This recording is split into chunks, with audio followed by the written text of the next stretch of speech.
Salam Planter Indonesia. Assalamualaikum warahmatullahi wabarakatuh. Sebelum pulang ke rumah, seperti biasa menjawab pertanyaan dari sahabat The Brondol. Bang, cara mengatasi daun atau pelepah dimakan ulat apa ya Bang? Soalnya daun-daunnya sawit saya habis dimakan ulat. Nah, jadi sebelum kita ngomong diberantas dengan menggunakan atau dikendalikan dengan apa, maka sangat tergantung dari UPDKS atau ulat pemakan daun kelapa sawit yang menyerang dari pelepah kita. Kalau seandainya sahabat The Brondol tanamannya habis dimakan ulat UPDKS, rata-rata itu ada dua, yaitu jadi yang paling ganas itu ada dua jenis, yaitu adalah ulat kantong atau ulat api. Karena bahwa ketika diserang ulat kantong maka pengendaliannya akan berbeda, berbeda dengan insektisida yang digunakan untuk mengendalikan ulat api.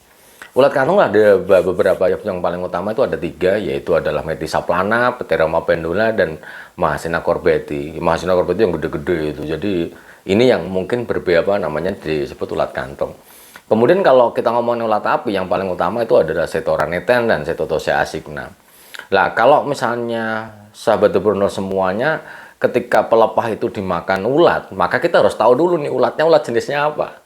Itu. Jadi kalau misalnya ulat api, maka pengendaliannya bisa kita semprotkan menggunakan bahan aktif lambda-cyhalothrin, misalnya merek Polidor atau Matador, dengan 0,2% saja atau 30 cc per cap atau per 15 liter, maka ya akan mati nih. Karena bahwa ulat api mungkin dalam kondisi yang bugil ya, jadi tidak ada yang melindungi dia. Jadi begitu disemprot maka mati. Apalagi di TBM 1, 2, 3 mungkin masih bisa disemprot gitu. Jadi kalau semakin besar-besar, kalau udah tinggi-tinggi maka tidak bisa lagi untuk disemprot, maka biasanya kita lakukan dengan menggunakan fogging.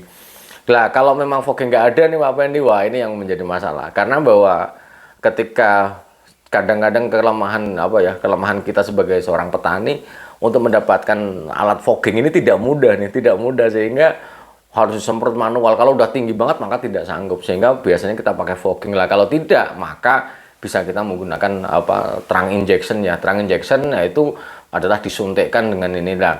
Tapi perlu ngobrol dulu dengan The Brondol bagaimana caranya supaya terang injection itu tidak berbahaya bagi tanaman. Karena salah memasukkan insektisida menyuntikkan pada insektisida pada batang kelapa sawit juga akan berpengaruh buruk terhadap tanaman itu sendiri. Yaitu kalau TBM 1 di bibitan, TBM 1, 2, 3 yang bisa disemprot dengan knapsack sprayer mungkin nggak ada masalah. Tapi kalau mau di terang injection atau disuntikkan ya mungkin harus ngobrol dulu yang panjang nih.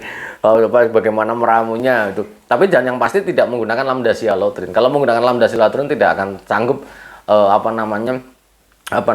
karena beda karena ini racun lambung, jadi tidak bisa disuntikkan. Lah kalau seandainya ulat kantong, apakah Pteroma pendula atau Metisaplasma ataupun Mahasina corbeti, lah ini yang susah mengendalikannya karena dia kadang-kadang disemprot tidak mati, sehingga pada tanaman belum menghasilkan bisa di TBM 1, 2, 3 ataupun TM yang masih bisa terjangkau menggunakan knapsack sprayer disemprot saja. Kalau tidak ada ya pakai mist blower yang mungkin yang bisa sampai ke pucuk atasnya ya. Karena bahwa sekali lagi serangan ulat api dan ulat kantong ini kalau dibiarkan saja ini luar biasa. Seperti Mahasina corbeti, satu individu Mahasina corbeti itu bisa makan sampai 400 cm persegi. Jadi kalau jumlahnya 5 saja ya habis selama ini ya. Jadi memang harus segera dikendalikan, sehingga kalau menggunakan kalau mau mengendalikan ulat api, maka ulat kantong, maka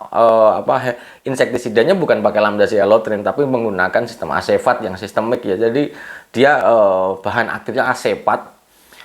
Merek dagangnya mungkin ya banyak ya, ada BM Promax, ada banyak lah yang bisa dicari, tapi ya bahan aktifnya asepat. Lah, hal yang ingin saya sampaikan di sore hari yang berbahagia ini, artinya bahwa ulat api dan ulat kantong itu tidak bisa